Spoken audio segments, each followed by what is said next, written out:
오늘은 결혼에 대해서 제가 말씀을 드리고자 합니다. 몇 년 전에 기독교 목사님하고 천주교 신부님들 이렇게 모여갖고 대담하는 내용을 제가 기사로 읽은 적이 있습니다. 그 내용이 뭔가 하면 자신의 종교와 이제 그 타 종교 간의 결혼에 대해서 어떤 생각을 가지고 있는지, 어떤 방침이 있는지 이렇게 물어보는 거였는데, 여러분은 어떻게 생각하십니까? 비신자와 믿지 않는 사람과 결혼하는 일에 대해서 어떻게 생각하십니까? 나는 또는 뭐 내 딸이나 내 아들은 믿지 않는 사람하고 결혼을 해도 관계가 없다라고 생각을 하십니까? 아니면은 그거는 절대 안 됩니다 이렇게 생각을 하십니까? 요즘에는 이제 포스트 모더니즘 사회라고 하지 않습니까? 그래서 점점 원칙이라는 것이 의미가 없어지는 그런 사회가 되었습니다. 사람들이 원칙 자체를 좋아하지 않습니다. 사람 따라 다 틀린데 뭐 원칙이 필요하냐, 그런 게 필요 없다. 우리도 이제 점점 영향을 받아서 원칙은 점점 뭐 그럴 수도 있고 아닐 수도 있지 하는 생각을 가집니다. 제가 이제 놀란 것은 그 대담을 보면서 여러분 어디가 더 보수적일 것 같습니까? 기독교가 보수적일 것 같습니까? 아니면 카톨릭이 보수적일 것 같습니까? 원래는 이제 그 신학적으로나 이런 거는 카톨릭이 훨씬 더 진보적입니다. 진보적인데도 불구하고 그 결혼에 대해서 보수적이었습니다. 그 카톨릭의 경우에는 그 원칙이 뭔가 하면 안 됩니다. 원칙이 카톨릭이 아닌 사람과는 결혼할 수가 없습니다. 그것이 원칙이고, 그런데 이제 혼종 혼인은 이제 허락을 하는데 이게 무슨 뜻인가 하면 같은 그리스도교 안에서, 예를 들어 뭐 루터교라든지 성공회라든지 개신교 안에서 그런 교회, 그리스도교라고 하는 믿음을 가진 사람하고는 결혼은 인정은 해주는데, 대신에 절대로 카톨릭을 떠나거나 그 아이들이, 자녀가 나중에 세례를 받지 않도록 하는 것은 불허합니다. 허용하지 않습니다. 서약을 시킵니다. 저는 절대로 카톨릭 신앙을 떠나지 않겠습니다 하는 고백을 하고 난 후에, 서약을 하고 난 후에 이제 허락을 합니다. 이렇게 이제 카톨릭 교회는 결혼 조건이 까다로운데, 우리 기독교는 어떤가? 법적으로 타 교인하고 결혼하는 것을 반대하는 그런 법은 없습니다. 그렇다면 우리가 믿지 않는 자와 결혼을 해도 괜찮은가? 전혀 상관이 없는가? 제가 이제 젊을 때는 뭐 그럴 수도 있다고 생각을 했습니다. 그래서 그때 이제 신앙도 없고 뭐 믿지 않는 사람하고 결혼해서 내가 전도하면 되지 뭐 이런 생각을 했는데, 이제 조금 더 나이가 들고 신앙이 깊어지고 그러면서 이건 그런 문제가 아니구나, 그런 거하고 그런 문제로 시발되는 문제, 그 상황이 아니구나 하는 것을 제가 깨닫게 됩니다. 성경에는 뭐라고 얘기를 하는가 하면, 고린도전서에는 이런 얘기가 있습니다. 믿지 않는 자와의 이혼에 관해서, 결혼이 아니고 이혼에 관해서 얘기하는데, 만약에 믿지 않는 남편하고 같이 살고 있는데 그 남편이 이혼하기를 원한다, 그러면 해도 좋다. 그런데 그 남편이, 믿지 않는 남편이 나는 당신하고는 절대 이혼 못하겠어, 끝까지 같이 삽시다, 그러면 어떻게 해야 됩니까? 성경에서는 절대로 이혼하지 말라 이렇게 얘기를 하면서 네가 혹시라도 그 남편을 권면해서 돌이킬 수 있지 않을까 하는 그 내용을 말씀하고 있습니다. 그러면은 결혼을 해도 좋다 이런 얘기는 아니고, 당시나 지금이나 결혼을 한 상태에서 신앙을 가지신 분들이 계십니다. 그 사람들의 대상으로 말씀하신 겁니다. 구약을 한번 보면 구약에는 그 기준이 어떤가 하면 너무나 명확합니다. 구약의 기준은 모세의 율법에 의하면은 유대인은 이방인 여자와 절대로 결혼해서는 안 된다 이렇게 딱 못 받고 있습니다.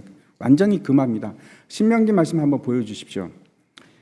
또 그들과 혼인하지도 말지니 내 딸을 그들의 아들에게 주지 말 것이요 그들의 딸도 내 며느리로 삼지 말 것은 그가 내 아들을 유혹하여 그가 여호와를 떠나고 다른 신들을 섬기게 함으로 여호와께서 너희에게 진노하사 갑자기 너희를 멸하실 것임이니라.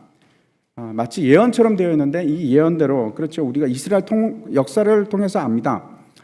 결국 이스라엘을 망하게 했던 이유는 이 혼인 문제였습니다. 특별히 왕으로부터 시작해서 솔로몬으로부터 시작해서 그 혼인 문제를 통해서 이방신들이 막 들어오기 시작합니다. 문화와. 그렇다면 신약에서는 뭐라고 말씀하실까? 신약에서는 명확하게 결혼에 대해서 안 된다 된다 이런 구절은 없습니다. 그런데 가장 근접한 구절이라고 할 수 있는 것은 고린도 후서에 나오는데 6장입니다. 6장 14절부터 이렇게 되어 있습니다. 너희는 믿지 않는 자와 멍에를 함께 매지 말라. 의와 불법이 어찌 함께하며 빛과 어둠이 어찌 사귀며 그리스도와 벨리알이 어찌 조화되며 믿는 자와 믿지 않는 자가 어찌 상관하며 하나님의 성전과 우상이 어찌 일치가 되리요. 우리는 살아계신 하나님의 성전이라. 이와 같이 하나님께서 이르시되 내가 그들 가운데 거하며 두루 행하여 나는 그들의 하나님이 되고 그들은 나의 백성이 되리라 하셨느니라. 결혼의 가장 큰 의미 중에 하나는 둘이 한 몸을 이루는 겁니다. 연합하는 것인데, 연합하는 입장에서 보면 이 구절이 반드시 문제가 됩니다. 그렇다고 해서 이 멍에를 맨다 하는 것은 이제 우리가 문맥적으로 좀 이해를 했으면 좋겠는데, 어떤 것인가 하면 멍에라는 것은 소 두 마리에게 이렇게 지우는 것입니다. 한 마리가 아니고 두 마리에게 지워서 같이 이제 끌고 가게끔 하는데, 거의 비슷해야 됩니다. 비슷해야 되는데 소 한 마리는 이쪽으로 가려고 하고, 만약에 소 한 마리, 다른 소 한 마리는 저쪽으로 가려고 하면 어떻게 되겠습니까? 그럴 수가 없습니다. 가지를 못합니다. 그렇죠? 여기서 세상에서 살면서 믿지 않는 사람들과 그러면 일도 같이 하지 말라는 얘기인가? 아니요, 그렇지 않습니다. 만약에 세상에 사는 믿지 않는 사람과 우리가 관계하지 않고 살아간다면 어디로 가야 되냐면 저기 산속으로 들어가야 됩니다. 그렇지 않고 어떻게 우리가 살 수 있겠습니까? 그런 얘기가 아니고 여기서 얘기하시는 것은 뭔가 하면 이 멍에라는 것이 타협에 대한 얘기입니다. 멍에를 매면 둘 중에 하나는 자신이 가고자 하는 방향으로 끌려가야 됩니다. 그렇죠? 자신이 가고자 하는 방향으로 가지 못하고 끌려가야 됩니다. 이 말씀은 믿지 않는 자와 어울려서 살면서 세상의 욕심과 탐욕에 따라서 사는 그러한 삶을 살지 말라 하는 말씀입니다. 그런 끌려가는 삶을 살지 말라 하는 말씀입니다. 우리에게 이제 믿지 않는 부모님이 있을 수도 있고 믿지 않는 배우자가 있을 수도 있고, 하지만 그렇다고 해서 우리도 세상에 동조해서 그들의 말에 따라서 끌려가는 삶을 사시면 안 됩니다. 여기서 얘기하는 건 그 얘기입니다. 절대로 끌려가는 삶을 살지 말라라. 그렇다면 예수를 믿지 않는 자들이 그러면 믿지 않는 자들과 결혼을 해도 된다는 말인가? 안 된다는 말인가? 여러분 좀 헷갈리시죠? 원리적으로 내가 믿지 않는 사람과 결혼해서 내가 끌고 가면 되지. 내가 더 힘이 세니까 끌고 가면 되지. 멍에를 같이 매더라도 이론적으로는 그렇습니다. 되는 것 같지만 실제 상황은 너무나 힘듭니다. 너무나 힘들기 때문에 쉬운 일이 아닙니다. 고린도전서 7장 39절에 뭐라고 얘기하시냐면 이렇게 얘기하십니다. 결론적으로 이렇게 했습니다. 결혼은 주 안에서 하라 이렇게 되어 있습니다. 주 안에서 하라. 우리에게 있어서 결혼이라는 것은 내가 마음에 들어서 내 욕심에 이끌려서 막 첫눈에 반해서 아니면 저 사람이 가지고 있는 게 좋아서 이런 것이 아니고 누구 안에서? 주 안에서 하나님의 뜻 안에서 하는 것이, 다시 말씀드려서 결혼은 믿음으로 하는 것입니다. 어떤 믿음이냐면 하나님께서 나에게 반드시 짝지어진 배필이 있을 것이고 그 배필을 내가 하나님의 뜻에 순종해서 받아들입니다. 잘생겨서가 아니고 많이 가져서가 아니고, 이해하시기 바랍니다. 그것이 결혼입니다. 예수 그리스도 안에서 하는 것이 결혼입니다. 오늘 본문을 보면 그 결혼을 자신의 뜻이나 자신의 결정에 의해서 하는 것이 아니고 완전히 하나님의 뜻에 주권에 맡깁니다. 그리고 그 주권대로 하나님께서 섭리하시고 이루시는 것을 입이 그냥 뚝 떨어지면서 보는 내용입니다. 이게 그럼 결혼만 그런가? 아니요. 우리 삶 전체를 주관하시는 분이 하나님이십니다. 우리는 어떻게 계속해서 생각하냐면 나를 관점으로 두고 생각을 합니다. 내 경험, 내 지식, 내가 보는 것, 그것으로 판단을 내리고 그 안에서 뭔가를 이루려고 하는데, 하나님께서 끊임없이 얘기하는 것은 그게 아니고, 내가 세상을 통치하고 있고 내가 세상을 주관하고 있고 나의 뜻을 따르라. 우리가 해야 되는 것은 순종입니다. 이 창세기 24장이 어떻게 이제 이삭이 그 아내를 맞이하는가 하는 내용인데, 결혼이 굉장히 중요하지 않습니까? 삶 중에서 가장 중요한 문제 중에 하나인데, 그럼에도 불구하고 이상한 것은, 여러분, 창세기가 이제 50장으로 되어 있는데 그 창세기 중에서 가장 긴 장이 몇 장일까요? 제가 왜 물어보겠습니까? 가장 긴 장이 몇 장일까요? 24장입니다. 24장이 몇 절까지 있는지 한번 보십시오. 이렇게 보면은 67절까지 있습니다. 혹시 창세기 1장이 몇 절로 되어 있는지 모르시죠? 창세기 1장은 31절로 되어 있고 아주 짤막짤막한 문장으로 되어 있습니다. 제가 보기에는 이 24장의 한 3분의 1 정도밖에 되지 않습니다. 여러분, 뭐가 중요하겠습니까? 하나님이 천지를 창조하신 그 창조 역사가 1장에 있는데 그것이 중요하겠습니까? 아니면 이삭의 결혼이 중요하겠습니까? 여러분은 어떻게 생각하십니까? 그냥 생각하기에는 하나님이 창조하신 그 창조가 너무나 중요할 것 같은데, 그러면 한 4장 정도 쓰셔야 되는데, 그 부피를 굉장히 한 100절까지 쓰셔야 될 것 같은데, 그 창조의 기록은 31절까지 안 쓰셨는데 이 이삭의 결혼은 무려 67절까지 길게 말씀하고 있습니다. 왜 그럴까? 이것이 도대체 왜 중요할까? 물론 성경에 있는 모든 구절이 다 중요합니다. 그런데 하나님께서 여기 지금 강조를 지금 하고 계신 겁니다. 먼저 우리가 마음속에 두어야 할 것이 있는데, 그것이 뭔가 하면 22장 17절 한번 보시기 바랍니다. 거기 보면 이렇게 되어 있습니다. 내가 내게 큰 복을 주고 내 씨가 크게 번성하여 하늘의 별과 같고 바닷가의 모래와 같게 하리니 내 씨가 그 대적의 성문을 차지하리라. 중요한 것은 그 마지막에 내 씨가 그 대적의 성문을 차지하리라. 아브라함이 그 아들 이삭을 데리고 이제 모리아 산에 가서 바쳤을 때 하나님께서 예비하신 양으로 대책해 하십니다. 그리고 나서 그 믿음을 보시고 보상적 차원으로 주신 말씀이 이겁니다. 내 씨가 그 대적의 성문을 차지하리라. 어떤 게 느껴지십니까? 성문을 차지한다. 전쟁이죠. 전쟁에서 승리한다는 뜻입니다. 누가? 예? 네 씨가. 그게 누구겠습니까? 그리스도가.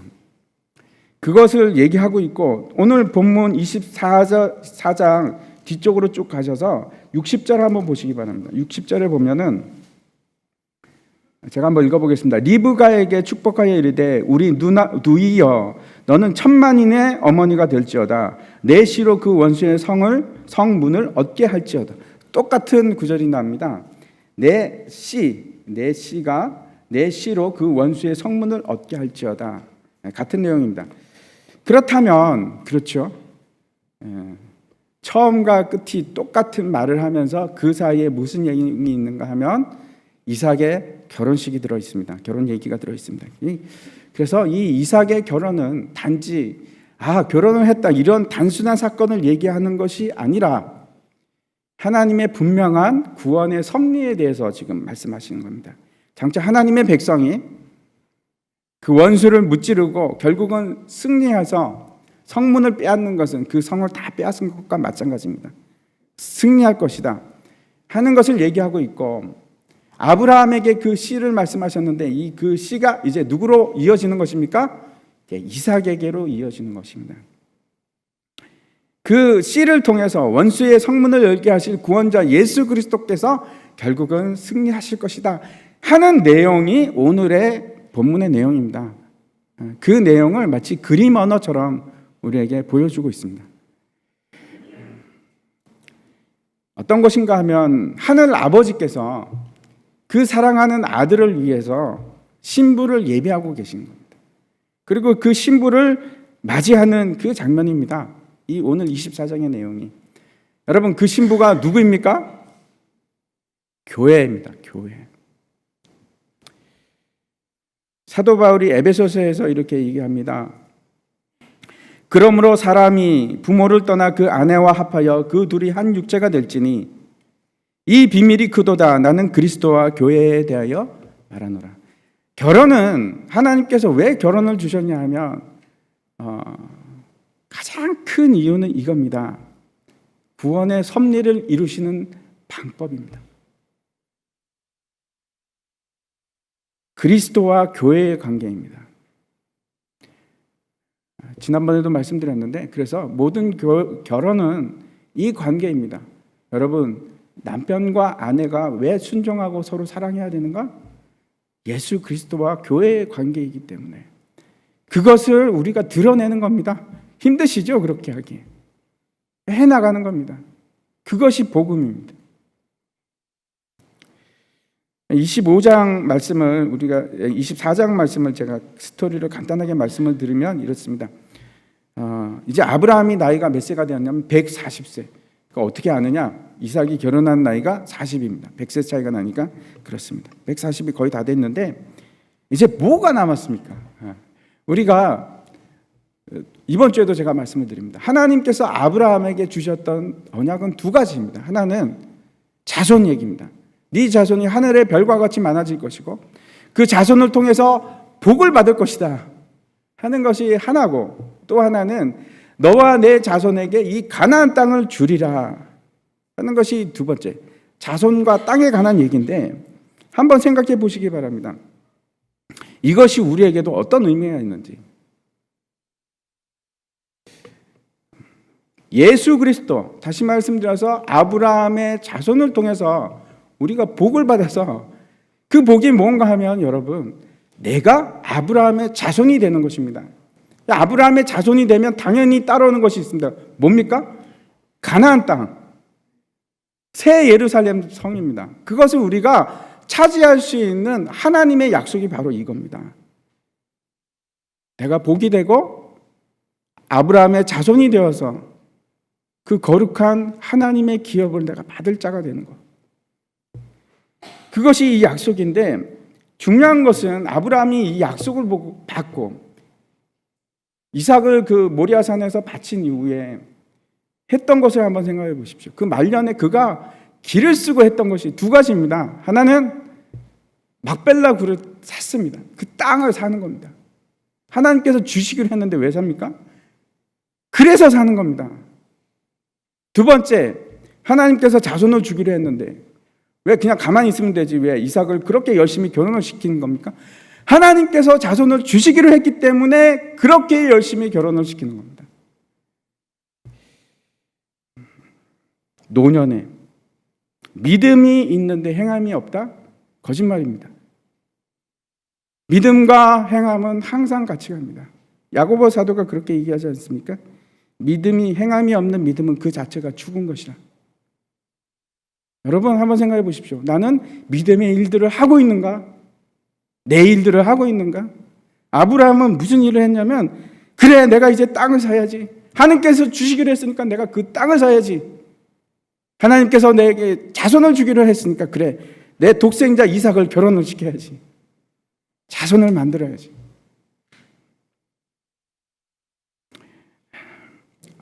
이 아브라함이 나이 많은 늙은 종이 있었습니다. 우리가 생각하기에 그 사람이 누군가 엘리에셀이라고 생각이 됩니다. 그 엘리에셀을 데리고 맹세를 시킵니다. 뭐라고 하는지 이제 3절부터 6절까지 제가 다시 한번 읽어보겠습니다. 내가 너에게 하늘의 하나님 땅의 하나님이신, 넘겨주십시오. 예. 여호와를 가리켜 맹세하게 하노니 너는 내가 거주하는 이 지방 가나안 족속의 딸 중에서 내 아들을 위하여 아내를 택하지 말고 내 고향 내 족속에게로 가서 내 아들 이삭을 위하여 아내를 택하라. 종이 이르되 여자가 나를 따라 이 땅으로 오려고 하지 아니하거든 내가 주인의 아들을 주인이 나오신 땅으로 인도하여 돌아가리까? 아브라함이 그에게 이르되 내 아들을 그리로 데리고 돌아오지 아니하도록 하라. 무슨 얘기냐면 세 가지 맹세를 하게끔 하는데, 첫 번째, 가나안 땅에서 여자를 택하지 말라. 두 번째, 아브라함의 친족에게서 여자를 구하라 하는 것이고, 세 번째는 이삭을 아브라함의 고향으로 데리고 가지 말라. 그 여자가 안 온다고 하더라도 결혼시키기 위해서 거기로 데리고 가지 말라. 이런 말씀입니다. 하나님께서 지금까지 아브라함을 65년 동안 참 놀라운 손길로 인도해 주셨는데 아브라함이 그 하나님을 이제 너무나 신뢰하는 겁니다. 지금까지 인도하신 그 믿음이 이제 완전히 속에서 내재화돼서 일어나기 시작하는데 반드시 이삭에게도 약속의 자녀를 주실 것이다 하는 믿음입니다. 그래서 지금 아브라함이 하고자 하는 것은 뭔가 하면 하나님 약속에 대한 순종입니다. 이상하다고 생각하시죠? 하나님께서 약속을 하시면 하나님께서 하셔야지 왜 내가 하나? 믿음의 순종을 통해서 하나님께서 역사하십니다. 다시 한번 아브라함이 과거에 실패했던 것들을 한번 생각해 보시기 바랍니다. 혹시 나에게 아들을 안 주시나? 그래서 하갈을 취해서 하갈을 통해서 아들을 낳으려고도 했고, 혹시 가나안 땅이 이 땅이 아닌가? 그리고 가나안 땅을 떠나서 애굽으로 그랄로 가기도 했고, 그랬던 아브라함인데 가나안 땅에서 왜 아내를 얻으면 안 되는가? 물론 아마 당시에 이미 그 가나안 문화가 타락해서 성적으로 문란하고 참 본받지 못할 그런 문화였기 때문일 수도 있습니다. 하지만 아브라함은 그 약속의 말씀을 기억한 겁니다. 뭔가 네 약속의 자녀만 후손이 될 것이다. 무슨 얘기인가 하면 아브라함이 지금 말하고 있는 것은 그 배필이 될 사람은 반드시 누가 돼야 되냐면 약속의 자녀가 돼야 된다는 겁니다. 그리고 그 땅은 지금 여기서 가나안 땅을 떠나지 말라는 것은, 가나안 땅에 있어야 된다는 것은 그 땅도 역시 약속의 땅만 가능하다는 겁니다. 아무 땅이나 되는 것이 아니고 약속의 자녀만 가능하고 약속의 땅만 가능하다. 그걸 확실히 아브라함이 믿고 지금 그 믿음의 고백이 맹세케 하는데 그 엘리에셀 그 큰 저 늙은 종에게까지 그 맹세를 시키는 겁니다. 아브라함이 그 아들을 위해서 신부를 원했던 것은 마치 어떤 것과 같은 거냐면 하나님께서 그 독생자 아들을 위해서 신부를 택하신 것하고 같습니다. 왜? 하나님께서는 왜 예수 그리스도에게 신부가 필요했을까? 아니면 안 되는가? 부족해서? 예수님이 부족해서? 뭔가 부족해서? 아니요, 그렇지 않습니다. 예수님은 영원하신 하나님이시고 스스로 충만케 되시는 분이고 스스로 자존하신 분입니다. 무엇이 부족하신 분이 아닙니다. 그런데 왜 신부가 필요한가? 신부는, 교회는 무엇인가 하면 아버지의 그 사랑하는 아들에 대한 사랑의 선물입니다. 하나님께서 우리를 예수 그리스도의 사랑의 선물로 주시는 겁니다. 요한복음 3장 16절에 우리가 잘 알죠. 하나님이 세상을 이처럼 사랑하사 독생자를 주셨으니 이는 그를 믿는 자마다 멸망하지 않고 영생을 얻게 하려 하심이라. 하나님이 세상을 사랑해서 선물을 주십니다. 그것이 누구입니까? 예수 그리스도. 그런데 그 주신 선물이 바로 예수 그리스도인데 그 사랑하는 아들에게는 무슨 선물을 주시는가? 교회를 주십니다. 왜 이런 일을 하시는가? 거기에 대해서 에베소서 1장에서 너무나 분명하게 얘기를 합니다. 그 이제 에베소서 1장에 보면 창세 이전에 하늘에서 있었던 청상 회의에 대해서, 논의에 대해서 기록하고 있는데 어떤 일이 있었냐면 성부 하나님께서 뭐라고 결정하시는가 하면 내가 잃어버린 죄인을 구원하기 위해서 택하겠다 하는 택하심이 거기 있고, 그 다음에 성자 하나님께서 어떻게 하시냐면 그 세상을 사랑하는 그 세상을 위해서 자기의 목숨을 버리는데 동의를 하십니다. 성자 하나님이 창세 이전에 사랑하시기 때문에. 그리고 나서 성령 하나님은 무슨 일을 맡으시냐면 이 모든 일을, 그 죽으신 것에 대한 그 모든 일을 믿는 자들에게 적용해서 신부로 삼으십니다. 근데 그 일들을 왜 하느냐고 분명하게 기록하고 있는데 그 목적이 무엇인가? 성삼위 하나님의 영광을 위해서.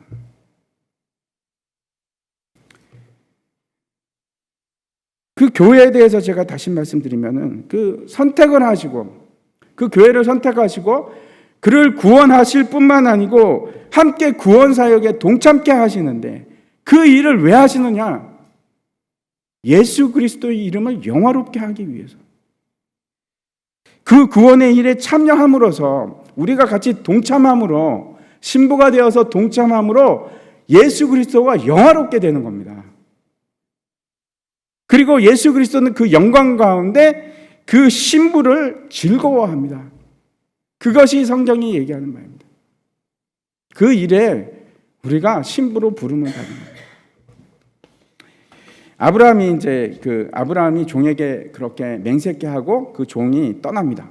하란으로 떠났는데 낙타 10마리를 이끌고 이제 금은 보화를 그 선물을 가지고 떠납니다. 그리고 이제 가운데 생략되고 저녁 때가 되어서 그 우물에까지 도착합니다. 이 우물이 어디 있냐면 하란에 있는 우물입니다. 800km입니다. 800km. 많은 시간이 흘렀을 겁니다. 그래서 이제 도착해서 뭘 했을까요? 이 성경에는 뭐라고 얘기하냐면 기도를 합니다. 하나님, 내가 이제 도착했는데 하나님이 정하신 그 아내를 저에게 보내주십시오.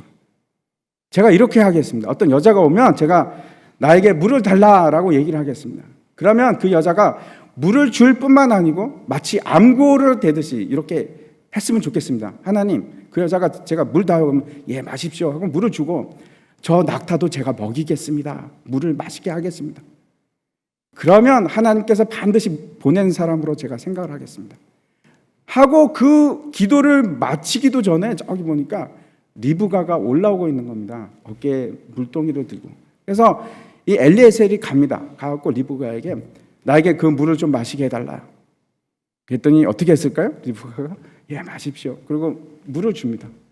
그리고 이제 물을 마시고 있으니까 그 리브가가 뭐라고 하냐면 저 낙타들을 제가 물을 줄까요? 그래서 배부르게 마시게 할까요? 이렇게 얘기합니다. 그래서 이제 깜짝 놀라죠. 이 늙은 종이 깜짝 놀랍니다. 여러분, 그 낙타 10마리를 물을 먹인다는 것은 쉬운 일이 아닙니다. 왜냐하면 낙타가 굉장히 물을 많이 먹습니다. 어느 정도 먹을 거라고 생각을 하십니까? 한번 먹으면 150리터를 먹습니다. 150리터. 그럼 10마리입니다. 그러면 물을 얼마나 길러야 됩니까? 우물에서 1톤 반을 길러야 됩니다. 1톤 반을. 여러분 같으면 하시겠습니까? 보통 일이 아닌데 그 일을 리브가가 합니다. 참 놀랍지 않습니까? 그래서 그 묵묵히 그 일을 하는데 21절을 한번 보겠습니다. 그 사람이 그를 묵묵히 주목하며 여호와께서 과연 평탄한 길을 주신지 여부를 알고자 하여 그래도 못 믿어온 겁니다. 이 엘리에셀이. 그런데 과연 맞을까? 두 번째가 뭡니까? 두 번째 맹세가 뭐였냐면 내 친족에게서 아내를 데리고 오라 하는 거였습니다. 그래서 이제 하나님께서 지금 분명히 역사하고 계시는데 이제 지금 하나님께서 역사하시는데 이 여자가 도대체 누굴까? 아브라함의 친족이 많을까? 그럼 이제 여러분 한번 생각해 보십시오. 그 막 물을 1톤 반이나 기르고 있으면은 그냥 가면 안 되죠. 그러면 안 됩니다. 그래서 지금 엘리에셀이 어떻게 하냐면 금을 반세개를 줍니다. 반세개를 주면서 그 금팔찌인데 그 팔찌를 주면서 뭐라고 하냐면은 네가 누구의 딸이냐 이렇게 묻습니다. 네가 누구의 딸이냐. 물론 이 말이 이 종이 지금 이 여자가 누구의 집안인가 묻는 말이기도 한데 이것이 오늘날 우리에게 적용을 한다면 무슨 말이 되는가 하면 이런 겁니다. 당신은 하나님의 자녀가 맞습니까? 당신은 예수 믿으십니까? 당신은 구원받았습니까? 그걸 묻습니다. 그랬더니 리브가가 뭐라고 얘기하냐면 우리 할아버지는 나홀이고 저희 아버님은 부두엘입니다. 깜짝 놀랍니다. 이 종이 깜짝 놀라면서 하나님께서 하시는구나. 그리고 그 자리에서 바로 무릎을 꿇고 하나님을 기도를 합니다. 그러면서 하나님을 찬송을 합니다. 한 달 동안 거의 한 달 걸렸을 걸로 생각하는데 거기까지 가는데 한 달을 와서 바로 오자마자 하나님께서 그렇게 연결을 시켜주시는 겁니다. 그리고 나서 이제 그렇게 너희 집에 유숙할 때가 있느냐 그랬더니 이 리브가가 막 뛰어갑니다. 어떻게 뛰어갔을까? 1톤 반을 물을 기르고 막 뛰어가서 집으로 갑니다. 집으로 가서 거기에 누가 있냐면 라반이 있습니다. 라반이 누군지 여러분 기억나십니까? 나중에 야곱이 밧단 아람에 갔을 때 그렇게 속였던 그 삼촌이 바로 라반인데, 이때도 마찬가지입니다. 이 라반이 먼저 눈에 탁 들어온 것은 리브가의 금팔찌.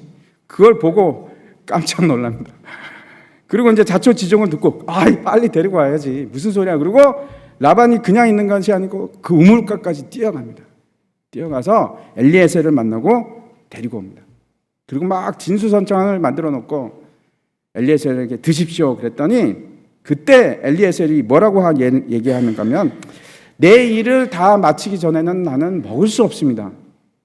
그리고 나서 지금까지 자초지종 얘기를 다 하는 겁니다. 그리고 우물가 얘기까지. 맞습니다. 무슨 얘기입니까? 하나님께서 지금 하고 계십니다. 하나님께서 하고 계십니다. 그렇게 얘기하는 겁니다. 그리고 나서 이제 묻습니다. 이 딸을 주실지 마실지 결정하십시오. 여기서 우리가 이 종이 과연 무슨 역할을 하고 있는지, 어떤 의미인지 한번 생각해 봤으면 좋겠습니다. 이 종의 이름이 엘리에셀인데 라고 할 수 있는데, 우리가 추측하기로 엘리에셀이 무슨 뜻인가 하면, 하나님이 도움이 되셨다, 도움의 하나님, 그런 뜻입니다. 예수님께서 그 마지막 때에 제자들을 불러서 말씀하시기를, 내가 떠나는 것은 너희에게 유익이라, 그러면서 내가 너에게 보혜사 성령을 너에게 보내주시리니 그가 오실 때 나를 증언하실 것이다, 이렇게 얘기하십니다. 보혜사가 무슨 뜻입니까? 돕는 자. 그 돕는 자가 와서 하는 얘기가 뭐냐면 예수 그리스도를 증거하는 겁니다. 하나님이 누구신지, 예수 그리스도가 누군지를 우리가 보지 못했지 않습니까? 혹시 보신 적 있으십니까? 보지 못해도 우리에게 증거를 해주시는 분이 계신데, 그래, 하나님은 확실히 살아계셔, 예수님은 확실히 살아계셔 하는 것을 증거하시는 분이 누군가? 성령님입니다. 그 역할을 지금 엘리에셀을 통해서 우리에게 보여주시는 겁니다. 요한복음에 이렇게 되어 있습니다. 그러나 진리의 성령이 오시면 그가 너희를 모든 진리 가운데로 인도하시리니 그가 스스로 말하지 않고 오직 들은 것을 말하며 장래일을 너희에게 알리시리라. 그가 내 영광을 나타내리니 내 것을 가지고 너희에게 알리시겠습니다. 엘리에셀이 이제 그 오늘 본문을 보면 뭐라고 하냐면, 아브라함이 얼마나 부자인가, 그리고 그 모든 부를 어떻게 해서 아들에게 주었는지, 그 아들이 어떤 사람인지를 다 팩트를 얘기합니다. 꾸며서 얘기하는 것이 아니고 진실을 얘기하고, 그리고 리브가에게 강요하는 것이 아니고 진실을 얘기하고 판단하라, 지금 이렇게 얘기를 하는 겁니다. 51절 보시기 바랍니다. 51절에 보니까, 리브가가 당신 앞에 있으니 데리고 가서 여호와의 명령대로 그를 당신의 주인의 아들의 아내가 되게 하라. 이 가족들이 하는 얘기입니다. 여기서 다시 한번 여호와의 명령대로, 지금 이 하는 모든 일을 보니까 당신이 하는 것도 아니고 아브라함이 하는 것도 아니고 하나님이 지금 명령하시고 하나님께서 하시는군요, 이 얘기입니다. 그런데 우리가 어떻게 방해할 수가 있겠습니까? 하나님의 주권 속에 우리는 있습니다. 여러분이 그래서 예수를 믿게 되는 겁니다. 그날 음식을 잘 먹고 나서 이제 종들이 그 가족들에게 종이 이제 지참금을 줍니다. 지참금, 보화를 주고 리브가에는 은금 폐물을 줍니다. 그리고 이제 떠나려고 하니까 가족들이 뭐라고 하냐면, 아니요, 벌써 가시다니 10일만, 열흘만 함께 해달라고 이렇게 이제 얘기를 합니다. 부탁을 합니다. 아마 아쉽기도 하고, 이제 가면 언제 볼지도 모르고, 또 동네 사람들과 이제 혼인하게 됐으니까 잔치도 베풀어야 하고, 그래서 그런지 모르겠습니다. 그랬더니 여러분, 종이 뭐라고 얘기했겠습니까? 안 됩니다. 한 달 걸려서 왔고 또 가는데 한 달인데 10일 정도 푹 쉬고 가면 얼마나 좋겠습니까? 오늘 도착했는데. 근데 그 다음날 바로 떠나겠다는 겁니다. 이 엘리에셀이. 이것이 그리스도가 신부에게 하는 말입니다. 안 됩니다. 지금 떠나세요.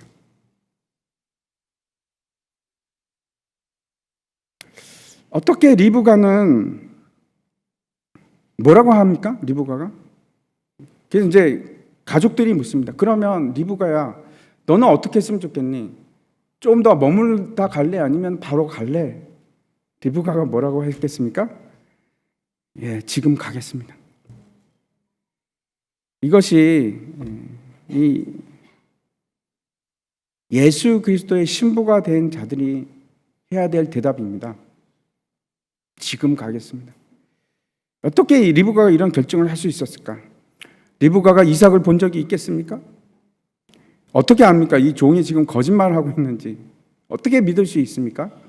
그리고 지금 800km를 가야 되는데 그 여행이 얼마나 쉽지 않은 것일지도 모르는데, 그리고 다시는 그 가족을 만날 수도 없을지 모르는데 어떻게 이렇게 쉽게 예, 지금 가겠습니다 라고 얘기할 수 있었을까? 성령께서 우리에게 그런 확실한 증거를 주십니다. 그 증거를 받았을 때는 내가 더 이상 가족을 만날 수 없을지 모르고 더 이상 세상을 떠나야 될지도 모르지만, 그리고 그 고난의 길을 댈 수도 있지만 떠나는 겁니다. 하나님께서 우리에게 주시는 증거가 성령님인데, 그 성령께서 우리에게 오셔서 예수 그리스도가 누구인지 우리에게 증거해 주실 때 지금 즉시 떠나는 겁니다. 조지 트루트라는 목사님이 계신데 이분의 글 중에서 이런 것이 있습니다. 뭐라고 얘기하냐면, 사탄은 두려워하지 않는 것이, 교회에 아무리 많은 사람들이 모여도 두려워하지 않고, 그 교회에 사람들이 모여서 예배해도 두려워하지 않고, 심지어는 그 사람들이 교회에서 말씀을 통해서 은혜를 받고 깊은 감동에 빠져도 두려워하지 않습니다. 뭘 두려워하느냐 하면 그 사람이 일어나서 움직이기 시작하면. 그렇지 않고 오늘 말씀 들었는데 야, 그래, 참 하나님이 그러신 분이구나, 그리고 생각하고 집에 가서는 다시 내 옛 삶으로 돌아가고 아무 일도 일어나지 않는다면 그게 사탄이 우리에게 원하는 것이 그겁니다. 그냥 듣고 지나치면 사탄이 뭐라고 하냐면 오늘도 내가 이겼다. 여러분, 참된 은혜는 그것을 듣고 그냥 감동하고 그리고 다시 일상생활로 돌아가는 것이 아니고, 이제는 떨치고 일어나서 내가 예수 그리스도의 신부로 움직이기 시작하는 겁니다. 10일이라는 기간이 뭐 그렇게 깁니까? 조금만 기다려 주십시오. 하루가 더 늦어지는 것이, 하루가 더 짧을 수가 있습니다. 마태복음 25장에 보면은 그 10처녀 얘기가 나오지 않습니까? 5처녀가 혼인잔치에 들어가지 못했던 것은 왜 못 들어갔습니까? 기름을 준비하다가 늦어서 사고 막 갔더니 문이 닫힌 겁니다. 그 처녀들이 이렇게 얘기합니다. 주여, 문을 열어 주시옵소서. 그러자 신랑이 뭐라고 하냐면 내가 도무지 너희를 알지 못하노라. 조금 늦었는데 이미 문은 닫힌 겁니다. 여러분, 나는 정말 하나님의 선택을 받은 사람인가? 베드로후서에서 이렇게 얘기합니다. 그러므로 형제들아, 더욱 힘써 너희 부르심과 택하심을 굳게 하라. 너희가 이것을 행한즉 언제든지 실족하지 아니하리라. 제가 다시 한번 말씀드립니다. 믿음을 가진다는 것은 절대 나의 행함과 상충되지 않습니다. 믿음을 가지고 있는데 전혀 다르지 않다, 세상 사람들과 똑같다, 같은 목적을 추구하고 같은 생각을 가지고 그냥 그렇게 살아가는 것은 여러분 믿음이 아닙니다. 다른 방향으로 가기 시작해야 됩니다. 그게 뭔가, 여러분, 이제는 모든 것을 내가 의지하는 것이 아니고 내 남편 대신 예수 그리스도에게 내 모든 것을 다 맡기는 겁니다. 다른 것을 의지하는 것이 아니고 그 예수 그리스도께 나아가는 삶을 사는 겁니다.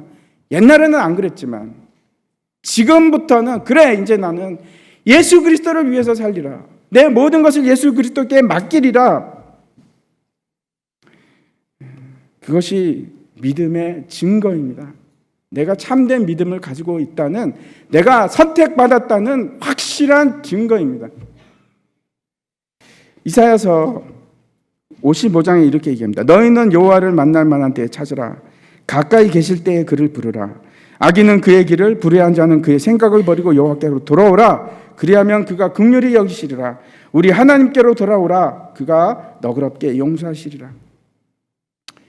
시간이 많이 됐는데 마지막으로 제가 이삭에 대해서 말씀드리면, 이삭은 예수님처럼 기적적으로 태어난 사람이고, 이삭은 예수님처럼 그 자신의 목숨을 순종함으로 버렸던 사람입니다. 그런데 그 모리아산 사건이 끝나고 나서 어디로 갔냐면 남쪽으로 갑니다. 헤브론 남쪽으로 갔다고 기록이 되어 있는데, 그곳이 어딘가 하면 브엘로헤라입니다. 브엘로헤로이, 나를 감찰하시는 자의 우물, 샘, 그런 곳인데, 거기서 왜 거기 있었을까? 예수님께서 승천하시고 가시면서 뭐라고 하냐면, 내가 너희를 위해서 너희 거처할 것을 마련하러 가노라, 이렇게 얘기하십니다. 같은 사건입니다. 오늘 이삭 사건의 결혼 사건을 통해서 이것이 단지 역사적인 사건으로 끝나는 것이 아니고 오늘도 여전히 우리에게 재현되는 그런 사건입니다. 제가 다시 한번 여러분께 예수님을 소개합니다. 예수님은 만왕의 왕이시고 세상을 모든 것을 주관하시는 주님이시고, 그분이 심지어는 저와 여러분을 위해서 너무나 사랑하셔서 십자가에서 대신 죽었습니다. 그리고 지금 초대하시는 겁니다. 내 신부가 되어 주겠니? 한 10일만 있다가 할게요. 그러지 마시고, 네, 지금부터 내가 예수님의 신부로 살겠습니다 하시는 저와 여러분 되시기 바랍니다. 마지막 계시록 22장 17절입니다. 성령과 신부가 말씀하시기를 오라 하시는도다. 듣는 자도 오라 할 것이요, 목마른 자도 올 것이요, 또 원하는 자는 값없이 생명수를 받으라 하시더라. 목마른 여러분, 예수님께 나아오시기 바랍니다. 그것이 나를 감찰하시는 자가 가지고 계신 우물이 있는 것입니다. 다 함께 일어나셔서 우리 마지막 찬송 부르겠습니다.